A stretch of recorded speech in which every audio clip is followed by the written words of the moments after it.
All right, let's just do a few down here. Let's do where you put one inside the other. Ooh, let's do an inverse. And let's do this one too. A nice little inverse of that one. All right, this will be exciting. Okay, let's go ahead and look at the inverse first. This is my little guy that I'm looking for. Remember, this is kind of like y is equal to x minus 1.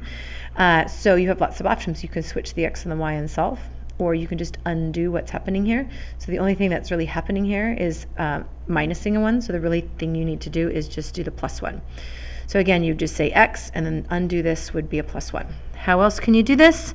Again, you can switch the x and the y, and then simply solve for the y value, either one.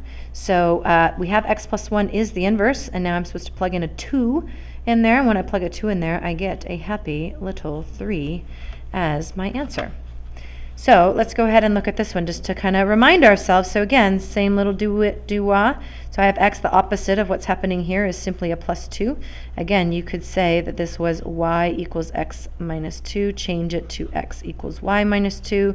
Solve for y, which gives you x plus 2. So this is now the inverse of the h function. So now I'm going to plug in a negative 3 in here. I end up getting a negative 1. So again, when I plug in negative 3 here, I get my negative 1. So f of negative 1, let's see, that's way over here. So I need to have negative 1 squared, which is positive 1. I need to have negative 1, which will end up giving me a 0. And then I have negative 2. So negative 2 would be the answer for that one. All right, let's go ahead and look at one more down here. Where we are putting one inside the other. So I'm supposed to take my h function and put it into my f function. So x minus 2 squared plus x minus 2 minus 2. So again, remember every x that you see here, you're exchanging it for this whole function. So x minus 2 goes in here, and x minus 2 goes in there. This one, be careful. You have to multiply it. X minus 2 times x minus 2.